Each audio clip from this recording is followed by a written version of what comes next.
This channel does not promote any violent, harmful, or illegal activities. All content provided by this channel is meant for an educational purpose only. পাঁশকুড়ার এক CHO মহিলা স্বাস্থ্যকর্মীকে কাজের চাপ দিয়ে হেনস্থা, মানসিক চাপে আত্মঘাতী ওই মহিলা স্বাস্থ্যকর্মী। পূর্ব মেদিনীপুর জেলার পাঁশকুড়া ব্লকের এক মহিলা স্বাস্থ্যকর্মীকে কাজের চাপ দিয়ে লাগাতার হেনস্থা, আর তারপরেই অঘটন। প্রসঙ্গত দীর্ঘ কয়েক মাস ধরে ওই স্বাস্থ্যকর্মীকে প্রচুর কাজের চাপ বহন করতে হতো, কারণ ওনার কর্মরত সেন্টারে কর্মীর অভাব। তবুও নিজের দায়িত্বে অনড় ছিলেন তিনি, কিন্তু বারবার জেনারেলস মিটিং ও নানান জায়গায় ওই মহিলা কর্মীকে স্বাস্থ্য আধিকারিকরা হেনস্থা ও কটূক্তি করেন বলে অভিযোগ। আর সেই চাপ এবং অপমান সহ্য করতে না পেরে পশ্চিম মেদিনীপুর জেলার শ্যামচক রেল স্টেশনের কাছে 29 আগস্ট ট্রেনের সামনে ঝাঁপ দিয়ে আত্মঘাতী হন ওই স্বাস্থ্যকর্মী। জানা গিয়েছে ওই স্বাস্থ্যকর্মীর নাম সুস্মিতা সামন্ত, বয়স 28 বছর। শ্বশুরবাড়ি পূর্ব মেদিনীপুর জেলার ময়না থানার ময়নার দোনা চক এলাকায়, বাপের বাড়ি হাওড়া জেলার মৌরি গ্রামে। উনি ও ওনার পরিবার খড়গপুরে ভাড়ায় থাকতেন। একটি 3 বছরের সন্তান আছে বলেও জানা গিয়েছে। ওই মহিলা সিএইচও স্বাস্থ্যকর্মীকে এইভাবে হেনস্থা করে মৃত্যুর মুখে ঠেলে দেওয়ার প্রতিবাদ জানিয়ে শনিবার পাঁশকুড়া সুপার স্পেশালিস্ট হাসপাতাল সংলগ্ন স্বাস্থ্যকর্মীদের অফিসের সামনে ব্লকের সমস্ত হেলথ সেন্টারের দায়িত্বপ্রাপ্ত দিদিমণিরা নানান দাবি নিয়ে হাতে পোস্টার নিয়ে প্রতিবাদে সামিল হন। সকাল 11টা নাগাদ সমস্ত স্বাস্থ্যকর্মীরা একজোট হয়ে প্রথমে ওই মৃত স্বাস্থ্যকর্মীর ছবিতে মালা ও ফুল দিয়ে শ্রদ্ধা জানান, পরে প্রতিবাদে সামিল হন। তাদের দাবি, তাদের কাজের চাপ কমাতে হবে, ছুটির দিনে কাজ করানো যাবে না, সমস্ত হেলথ সেন্টারে সমস্ত শূন্যপদ পূরণ করতে হবে, একজন কর্মীকে দিয়ে এত কাজ করানো যাবে না সহ একাধিক অভিযোগ তুলেছেন তারা। এবং এরপর আন্দোলন শেষে তারা বিএমওএইচ কৌশিক ঢলের সঙ্গে আলোচনা করেন। যদি এই সমস্ত দাবি না মানা হয় তাহলে আন্দোলন চলবে বলে জানিয়েছেন তারা। তবে এই বিষয়ে সম্পূর্ণ তদন্ত শুরু হয়েছে। মৃত্যুর কারণ শুধু কি কাজের চাপ না অন্য কিছু তা খতিয়ে দেখা হচ্ছে। এই প্রসঙ্গে বিএমওএইচ কৌশিক ঢল জানান, কি কারণে এমন কাণ্ড উনি ঘটিয়েছেন তা খতিয়ে দেখা হচ্ছে। তবে ওনার পরিবারের দাবি, কাজের চাপ, দীর্ঘদিন ডিপ্রেশনে ভুগছিলেন, তার পরিণতি হিসেবে এই ধরনের কাজ সত্যি খুবই দুঃখজনক। তবে উনি জানান, কর্মীর অভাবে কাজের চাপ হচ্ছে ঠিকই, তবে এই ঘটনার সঠিক কারণ নিয়ে তদন্ত চলছে। মৃত্যুর কারণ এক না একাধিক তা খতিয়ে দেখা হচ্ছে।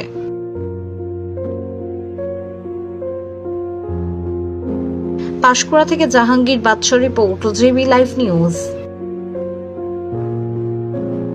আমি একদম পরিষ্কার করে এটা বলতে পারবো না, কিন্তু উনি যে তার জীবনটা নিজে রক্ষা করার জন্য, কাজের জায়গায় কাজ করার জন্য উনি ফাইট করেননি, তার নয়, উনি করেছেন প্রথম দিকে। এবং কোনো অভিযোগ হয়েছিল? হ্যাঁ, মাস 6 আগে উনি মিটিং হলেই একটা ভালো ঘটনা ঘটেনি, ওনার সঙ্গে খুব একটা খারাপ ঘটনাই ঘটেছিল। সেদিন সত্যি আমি নিজেকে অপরাধী মনে করি যে আমি সেদিন প্রতিবাদ করতে পারিনি। কেউই পারিনি সেদিন প্রতিবাদ করতে। সেই ঘটনার পর থেকেই সে মানসিকভাবে অসুস্থ হয়ে যায়। যদি ওই ঘটনাটা ঘটার পর ওনাকে দিয়ে কোনো মুচলেখা লেখানো হয়েছিল যে আমার তরফ থেকেই ভুল হয়েছে, এটা আমি এই কমপ্লেনটা উইথড্র করছি? আমার জানা নেই। দুধের শিশুকে রেখে সে এত বড় সিদ্ধান্ত নিয়েছে, আর কারণ অনেক কিছুই থাকতে পারে, কিন্তু আমরা যে কারণে সাক্ষী রয়েছি, আমাদের সাথেও যে জিনিসটা চলে, যে এত আমরা যে সিস্টেমের মধ্যে আছি, সেই সিস্টেমে প্রত্যেক দিন আমাদের উপর লাগাতার চাপ বাড়িয়ে যাওয়া হচ্ছে, প্রত্যেকটা দিন চাপ বাড়িয়ে যাওয়া হচ্ছে। আমরা প্রত্যেকেই একজন করে মেয়ে, বাড়িতে যখন থাকি, কেউ মা, কেউ বাড়ির সমস্ত কিছু সামলে আবার অফিসে আসছি, অফিসে 9টা 4টা ডিউটি করার পরেও আমাদের সারা দিন রাত ডিউটি চলতে থাকে, দিনের পর দিন, প্রত্যেক দিন। দিদি যেখানে ডিউটি করতেন ওখানে আরেকজন স্টাফ ছিলেন না, তো দিদি সেই চাপটা সহ্য করতে পারেনি, সবার মধ্যে সেই ক্ষমতা থাকে না। আর আজকে দিদি যে শর্টকাটটা দেখিয়ে দিয়ে গেছেন, যে এত চাপ সহ্য করার থেকে আমি কাকে বলবো, কোথায় যাব। নিবেদিতা দি একটু আগে বললেন যে কাউকে বললে হয়তো হালকা হওয়া যায়, দিদি কিন্তু বলেছিলেন, আমরা বুঝতে পারিনি, কারণ আমরাও সবাই ছুটে চলেছি একই কাজে, একই ভাবে। অনেক দিন ধরেই মানসিক চাপে ভুগছিলেন। আমাদের বিশেষ করে আমি বলবো আমাদের অথরিটিসই এর জন্য দায়ী। আর বিভিন্নভাবে কাজের প্রেসার ওনাকে করা হতো, যেহেতু তিনি একজন হয়ে তিনজনের কাজ করতেন, তারপরেও ওনার প্রতি কারোর সহানুভূতি আসেনি। তো উল্টে আরও প্রেসার ক্রিয়েট করা হয় ওনার উপরে যে কাজগুলো করতেই হবে। এভাবে দিনের পর দিন থাকার পরেই দিদির মেন্টাল ডিস্ট্রেস সৃষ্টি হয়। তো আমরা নিজেরাও অনেক কাউন্সিলিং করার চেষ্টা করেছি বা দিদি ট্রিটমেন্টও নিয়েছেন, তারপরেও দিনের পর দিন এভাবেই দিদির উপর প্রেসার ক্রিয়েট হয়েই যায়, যার জন্য দিদি না নিতে পেরে এটা করে বসেন। আমরা অবশ্যই এর এগেনস্টে আমরা প্রোটেস্ট করছি যে এটা কেন হলো, আর যদিও এর পেছনে যারা আছে তারা অবশ্যই শাস্তি পাক, আমরা এটা চাই। আর অবশ্যই আমাদের বলতে হবে যে এটা কেন হলো, আর আদার্স যাতে কেউ না ছেড়ে যায় এভাবে, তার জন্যও আমরা এটা এতটা করার চেষ্টা করছি। আমাদের কর্তৃপক্ষ কতদিন ধরে হায়ার অথরিটি কতদিন ধরে 5-6 মাস। হ্যাঁ, ওরকম হবে 5-6 মাস ধরে।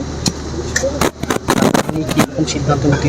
হ্যাঁ হ্যাঁ না ওরকম অভিযোগ ওনারা কিছু করেছেন কিনা জানি না।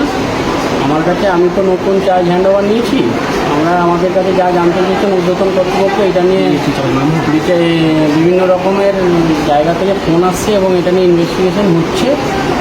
যেখান থেকে যা জানতে চাওয়া হচ্ছে জানাচ্ছি, এবং আমরা তো ওনাদের দিদিমণিদের কাছ থেকে বা ফ্যামিলি থেকে পাবেন আমরা যতটা পেরেছি হেল্প করেছি। যতটা আমি আসার আগে কিছু ঘটনা শুনলাম, কাজের জায়গায় টুকটাক হয়তো বলা বলি হয়েছে, হয়তো উনি কিছুটা ডিপ্রেশনেও ছিলেন, কিছু টুকটাক করে আমরা অ্যাসিস্ট্যান্সের জন্য এএনএমকে দিয়েছিলাম ওনাকে হেল্প করার জন্য, এবং মনে হয়েছে যে ওনার সঙ্গে যাতায়াত করতেন আমাদের একজন এএনএম দিদিমণি, মেন্টাল কোনো ডিপ্রেশনে ছিলেন হয়তো, আমরা বুঝতে পারিনি, অতটা জাজ করতেও পারিনি। রিসেন্টলিও কোনো ঘটনা হয়নি যেটার জন্য মানে ওনার উপর চাপ হয়েছে। আগে কিছু ঘটনা টুকটাক হয়েছিল, ইঞ্জেকশন দেওয়া হয়নি সেই নিয়ে হয়তো বলেছিলেন পিএইচএনরা, বা প্রেগনেন্ট মায়ের কিছু কাজ ডিউ ছিল, বা উনি ঘুরতে গেছিলেন সেই সময় একটা হোম ডেলিভারি নিয়ে খোঁজ নেওয়া হয়েছিল, সেই নিয়ে এইসব নিয়ে কিছু একটা ঝামেলা হয়েছিল, সেই সময় কিছু হয়েছিল, আমি ছিলাম না। তো এই মধ্যে রিসেন্টলি সেরকম কিছু হয়নি, উনি একটা কিছু অবসাদে ঘটে হয়েছে, খুব মর্মান্তিক ঘটনা। এটা ইনভেস্টিগেশন হচ্ছে, কী হয় দেখা যাক। আচ্ছা, তখনের ঘটনা থেকেই কি মানসিক চাপে এমন কাজটা করতে পারে বলে মনে করছেন? এটা তো বলা খুব মুশকিল, আমি কী করে বলি বলুন তো। একটা মানসিক অবসাদে ভুগছিলেন, কী জন্য সেটা তো এখন বলতে পারবো না। ওই বিষয়ে বা আরও বিভিন্ন পারিপার্শ্বিক বিষয় কী ছিল না ছিল আমার কাছে তো একদমই অজানা। আমার সঙ্গে মোটামুটি ভালোই সম্পর্ক ছিল এবং কোনো সমস্যা হয়নি আমি যতদিন ছিলাম। আগেও খুব টুকটাক সমস্যা ছিল, কিন্তু দেখে তো বোঝা যায়নি। কিন্তু ওনার কলিগরা বলছেন একটু ডিপ্রেশনে ছিলেন, ফ্যামিলিও বলছেন। যাই হোক, ইনভেস্টিগেশন হচ্ছে, দেখা যাচ্ছে কী বলবো। যে অন্যান্য স্বাস্থ্যকর্মীরা অভিযোগ করছেন যে ওই স্বাস্থ্যকেন্দ্রে উনি ছাড়া আর কেউ ছিলেন না। হ্যাঁ, এটা তো সঠিক। এরকম আমাদের অনেকগুলো সেন্টার আছে। অ্যাকচুয়ালি আমাদের পূর্ব মেদিনীপুরে আমাদের ব্লকে পাঁশকুড়া মানে সেকেন্ড